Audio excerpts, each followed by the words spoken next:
Could I ask you please to put your hands together and to welcome Commissioner Michael McGrath, European Commissioner for Democracy, Justice, the Rule of Law and Consumer Protection. Commissioner, you're very welcome.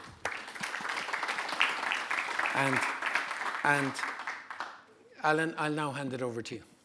Cheers. Thank you. So, Commissioner, welcome to our Asian Matters Conference. Delighted to have you here, and thank you for making the time. Your brief is Justice, Rule of Law, Democracy and Consumer Protection. I worked a little bit on consumer protection for Commissioner Dick Burke back in the 1970s, but we'll hardly get into that today. We'd love to hear the remarks that you have to make to us and then discuss some of the issues that you bring up, please. Well, thank you very much, Alan, and good afternoon, everyone. And thanks to all of the team at Asia Matters for the invitation to be here once again. I was at the event last year, and I think actually it was one of the very final events I did as Minister for Finance in the Irish Government. So delighted to be back. So sincere thanks to you, Alan, as Chairman, to Martin Murray, Yui Shimazu, and of course Samantha Hobbs, and all of the team for the opportunity to be here. It was lovely to meet President Maggie Cusack earlier, Gerard O'Donovan here, of course, and many other important local stakeholders. And I know that you were joined over the last couple of days by a number of senior public figures, including Minister Noel Grealish, Deputy James O'Connor, Head of the Enterprise Committee in the Parliament, and a number of ambassadors, and thanks to all of them for their support for this event as well. As you all know, ladies and gentlemen, we are standing at an inflection point in geopolitical and indeed economic relations. I took up my mandate as European Commissioner on the 1st of December last year as part of President von der Leyen's second College of Commissioners. So we're now 6 months into the mandate, and today I would like to share some of my experience and perspectives as a member of the European Commission on how the EU continues to unlock trade and deliver economic security in what are turbulent times through continuity and stability, and how the Commission's overarching priorities of security, competitiveness and prosperity interrelate with my own portfolio, which is quite a broad one, as Alan has said, covering democracy, justice, the rule of law and consumer protection. So I'll begin by surveying where the EU's single market, trade policy and agreements stand as of today, before turning to the internal simplification and indeed the external competitiveness of the EU, and concluding with a spotlight on the EU in Asia. So where does the EU currently stand in this increasingly competitive economic climate? Well, first of all, with a GDP of 18 trillion euro, the European single market is the second largest economy in the world, accounting for almost 1/5, that is 18% of the global economy, and is home to some 26 million companies. With its 450 million citizens, the EU has the largest single market of consumers on the planet, and is the second largest market of consumers by value. And the EU sits second after China in the share of global exports. So let's take a moment to reflect on the blueprint that underpins this success that the European Union has built. It is stability through legal certainty, standardised and consistent rules and procedures, and the removal of trade barriers across a continent. These are the unique features that have made the EU a global heavyweight today, a continental economy competing at scale. Ultimately, the single market is about balance, opportunities for citizens and business, protections for workers and for consumers too. A key underpinning to the EU's success is that it has the largest network of trade agreements across the globe. There are 44 agreements in place with 76 countries, covering nearly half of our global trade. These include concluded trade agreements with Singapore and Vietnam, and negotiations with Australia, India, Malaysia, Indonesia and Thailand, to name but a few, are all ongoing as we speak. More than 70% of imports into the EU enter the single market as zero tariff, with the remainder entering at relatively low tariffs. And these are not abstract statistics, but the engines of a mutually beneficial partnerships that have fueled growth and prosperity around the world. The EU does not simply promote free trade, we believe that we lead on free trade globally. And now we are seeing more impetus to conclude agreements with the EU. And why? Well, because in turbulent times such as these, the EU offers clarity and reliability. Negotiations are done in good faith, agreements are robust, and partnerships that we enter into last.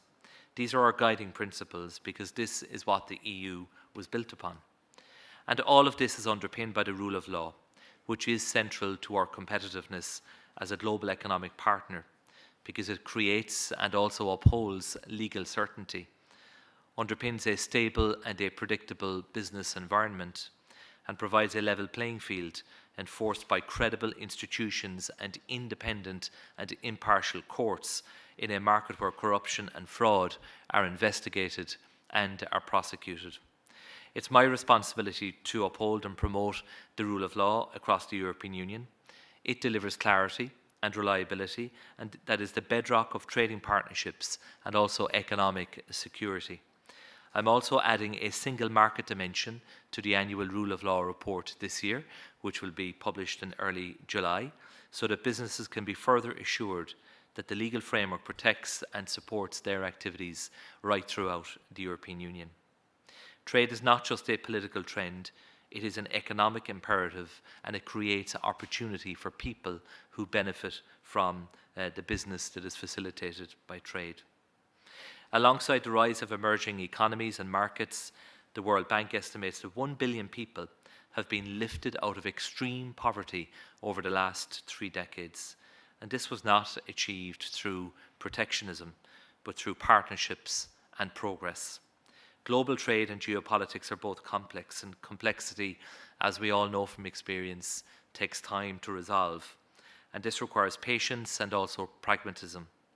But this is something the EU is, I believe, a world leader in. After all, patience and pragmatism among all of our 27 member states brought about the union that we enjoy today. We don't leave the table, we stick at it for as long as it takes, and despite the current geopolitical context, we are doubling down on a rules-based approach to international trade. We are fast-tracking trade talks that are underway, and we are opening many new ones. And we're tailoring them to our partners, going beyond, for example, free trade agreements to include digital agreements that enable secure cross-border personal data flows, enhancing the flow of goods and services in our trading relationships. But of course, I also have to say that free trade does not mean naive trade.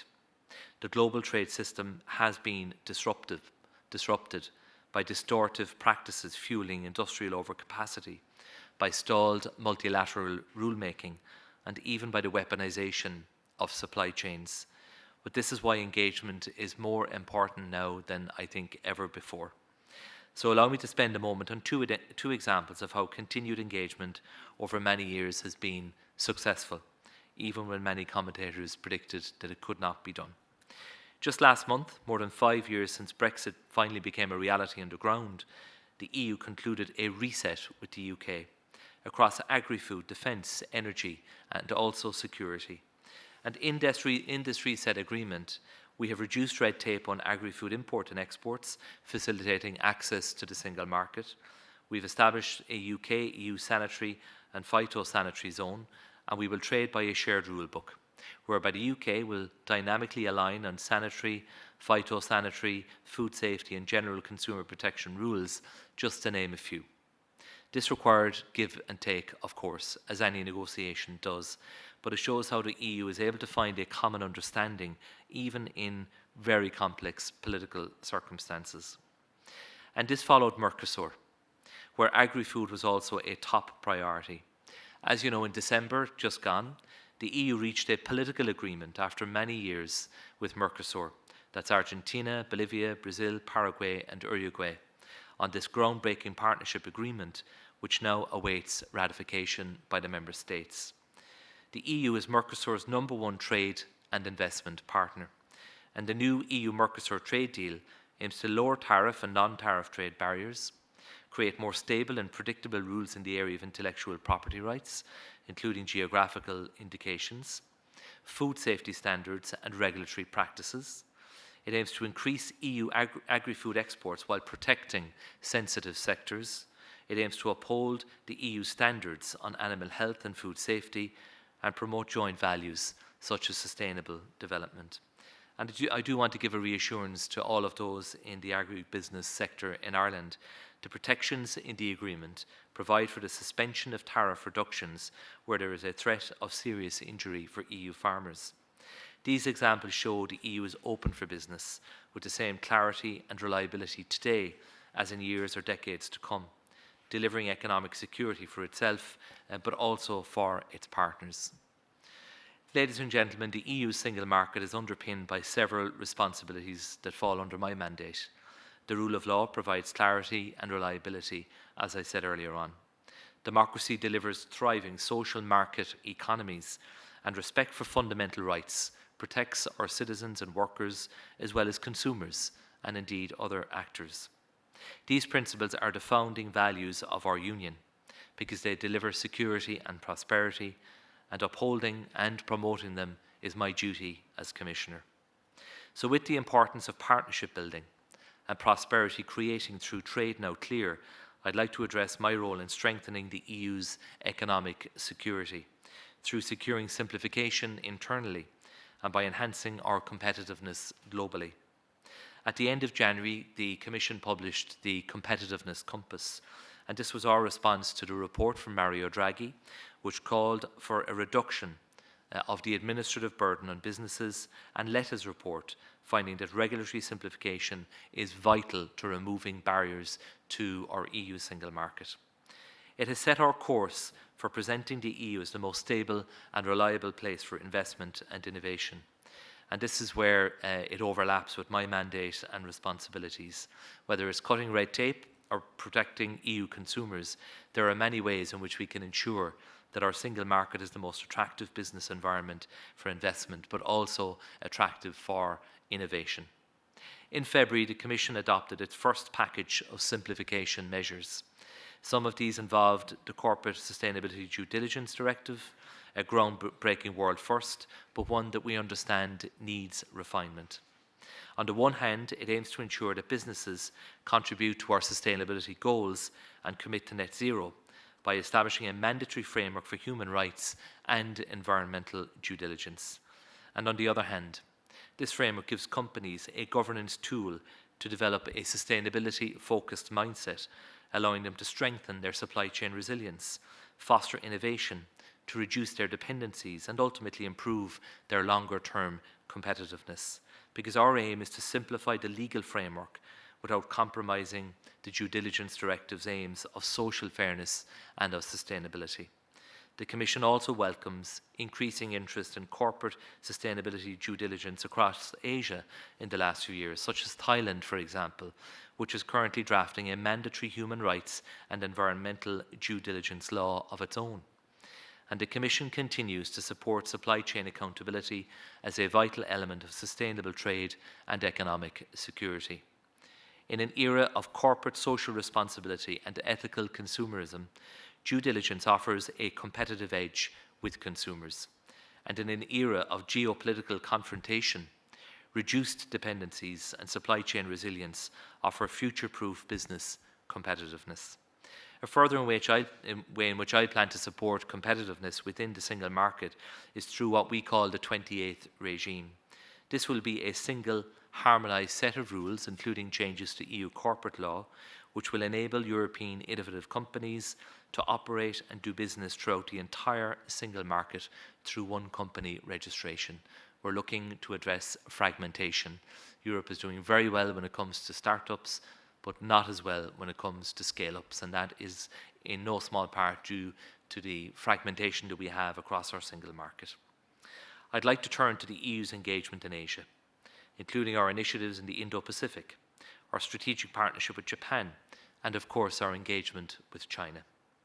Trade between the Indo-Pacific and Europe is greater than between any other regions of the world. In the Indo-Pacific, the EU is the top investor and the leading development partner. And for the EU, the Indo-Pacific is the second largest destination for exports and home to 4 of our 10 biggest trading partners. Together, our regions account for over 70% of global trade in goods and services and over 60% of foreign direct investment flows. But as mutual benefits between the EU and the Indo-Pacific are shared, so too are the challenges. As highlighted in our Indo-Pacific strategy, rising tension in regional hotspots has ripple effects on security and prosperity. For example, Russia's engagement with China and North Korea to support its war of aggression against Ukraine is a destabilising factor in both Europe and Asia. In the Indo-Pacific, the EU's priority is to be a secure partner, predictable, reliable and capable. And as I've already highlighted, especially in these turbulent times, we are now engaging more than ever. This can be seen in the annual ministerial forums held over the last, and this is no more true than with our most important partner, the Indo-Pacific, Japan, where our strategic partnership is rooted in the shared values of democracy, the rule of law, human rights and multilateralism. In this new era of geopolitical confrontation, the EU-Japan strategic partnership is an anchor of continuity, stability and security. Last November, the adoption of the EU-Japan Security and Defence Partnership marked the latest milestone, deepening our bilateral ties, which are also covered by the EU-Japan Strategic Partnership Agreement and Economic Partnership Agreement. Under my portfolio, there are also important dimensions of cooperation that we have with Japan. The EU-Japan Informal Consumer Dialogue, for example, allows us to share best practices and new initiatives on consumer protection and product safety issues. And we are exploring the extension of the scope of the EU adequacy decision for secure data flows, notably so that academic institutions can send data to Japan, enabling joint research to thrive. We remain fully committed to the EU-Japan strategic partnership and we look forward very much to the next EU-Japan summit in Tokyo later this year. I will travel to Japan myself in the autumn to engage with the Japanese authorities across the range of responsibilities that I have in my portfolio, including data privacy, data protection, consumer protection, and indeed justice-related matters.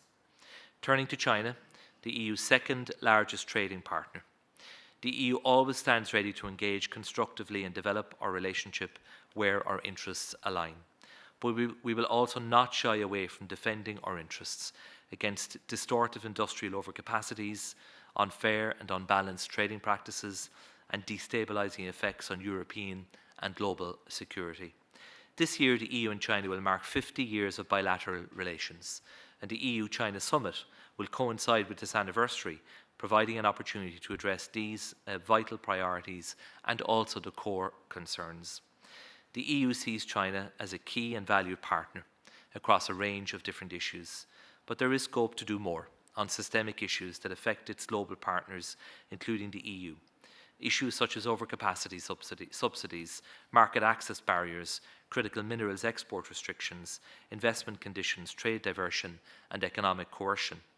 We remain committed to rebalancing this relationship and establishing the level playing field in trade and investment with symmetrical market opening.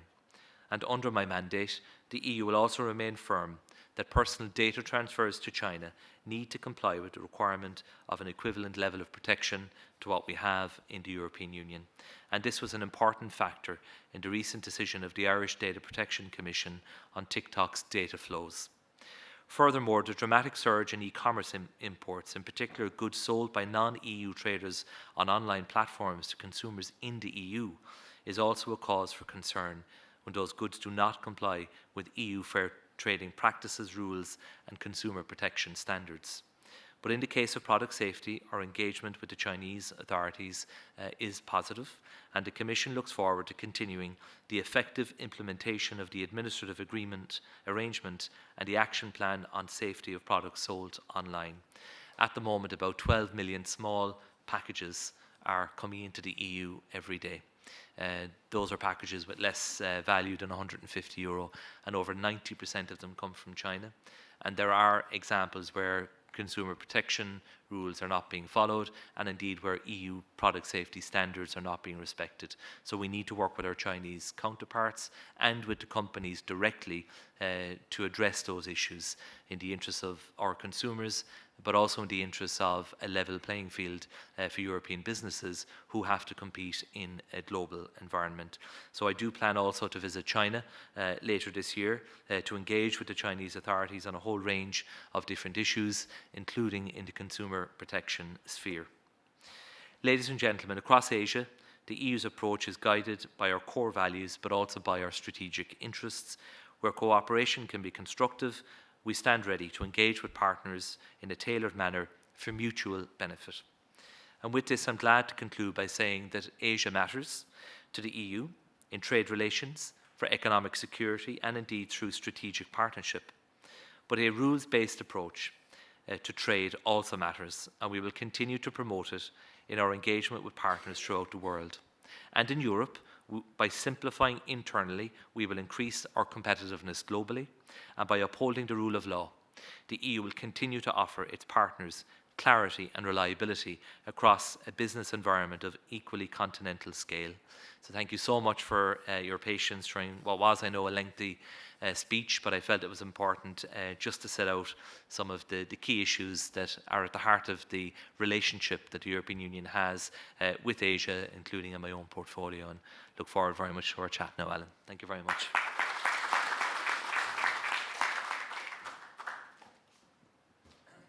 Thank you, Commissioner. You've made a number of statements there and conveyed a huge amount of information very succinctly. Thank you very much for that. I'm tempted to say that I'm extending the session to about 3 o'clock to give us some time to explore the issues you've mentioned, but I won't do that. Could we start with trade, the hot button topic at the moment? You mentioned the fact that the European Union has said we believe in zero tariffs as an ideal, and indeed it's in practice over a lot of our trade.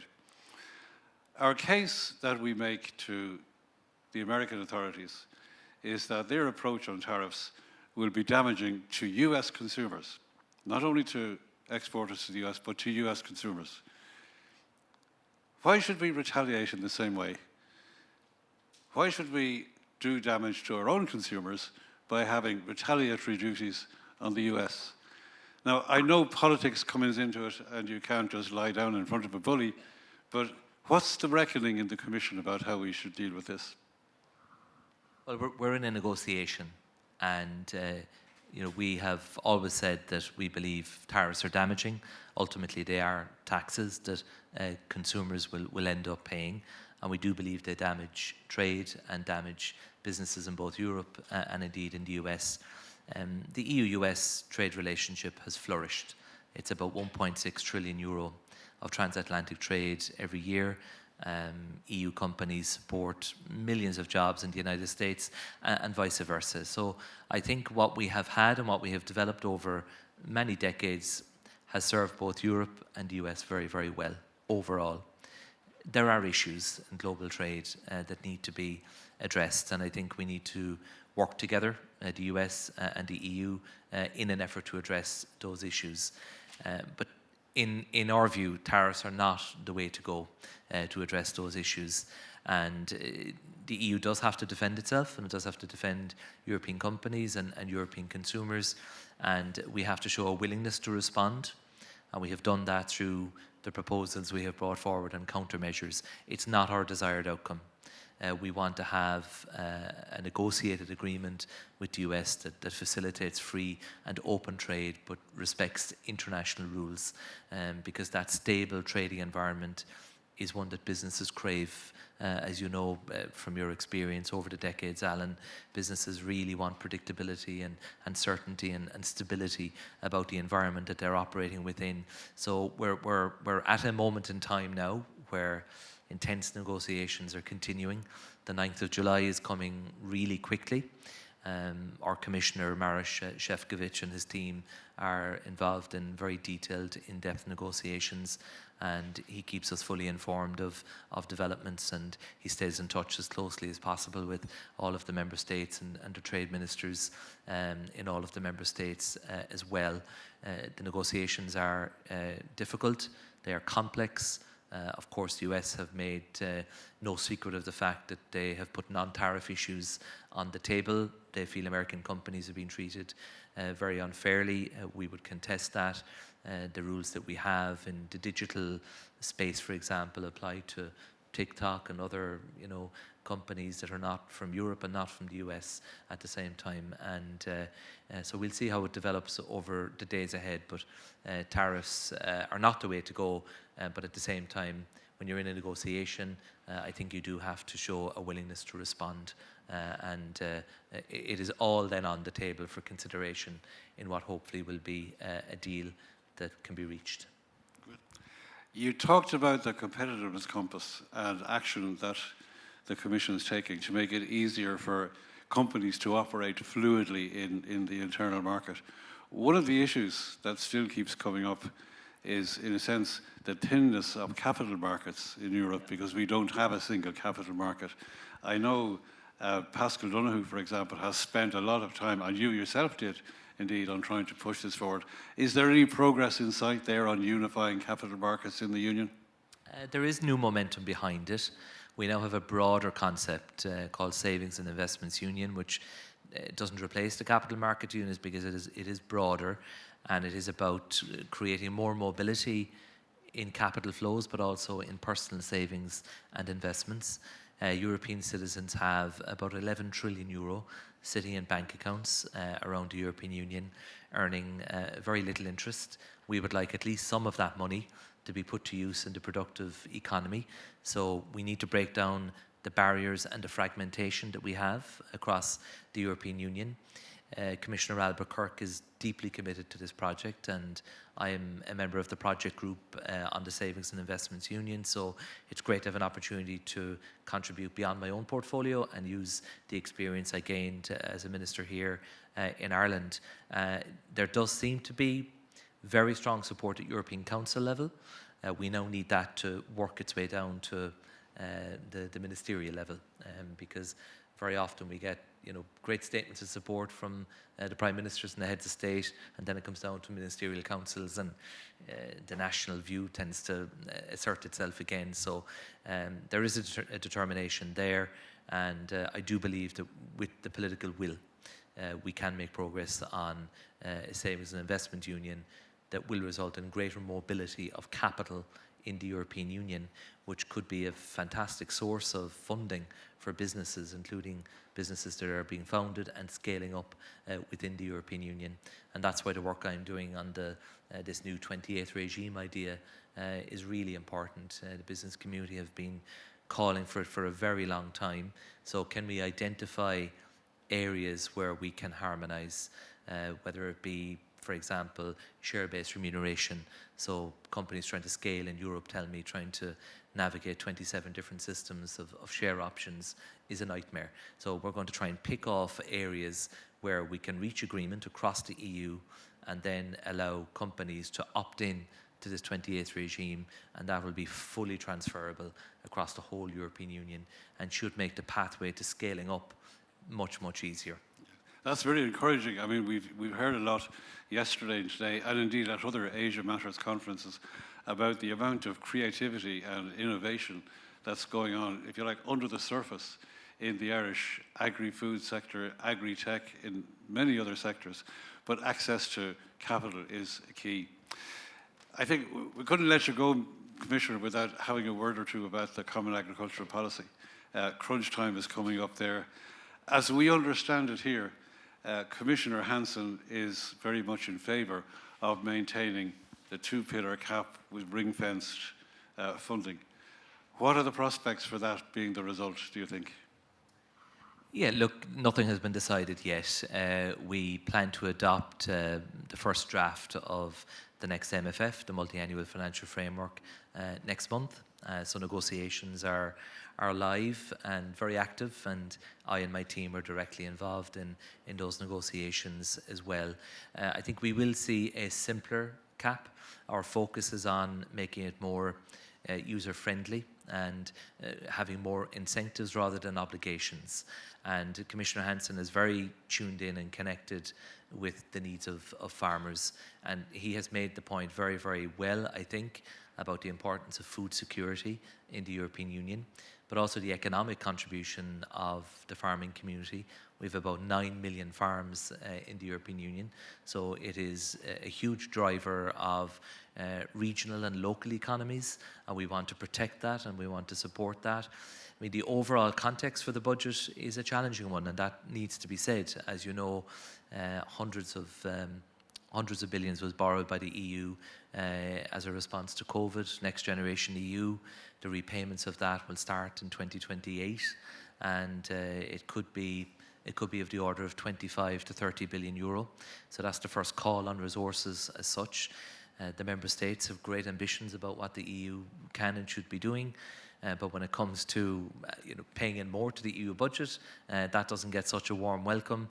And equally, when it comes to ideas that the EU would have on new own resources, so the EU's ability to raise more money, again, is where you meet with a lot of resistance. And the EU's budget is actually quite small in the overall scheme of things. The vast majority of spending, as you know, is done through member states and the national budgets.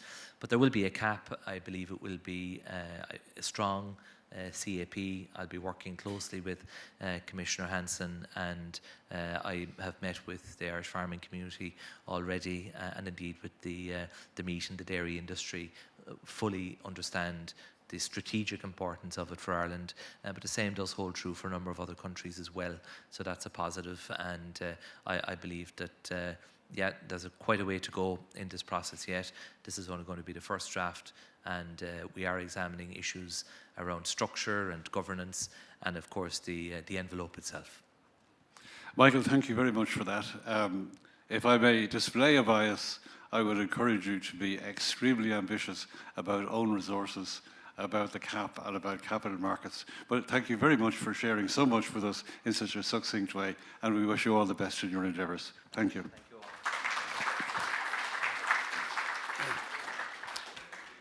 Thank you, Commissioner, and thank you, Alan. The formalities are now over. I just want to remind everyone that when you head outside, there's beautiful Cork spice beef at the back, which is always a pleasure when I come to Cork, the beautiful spice beef.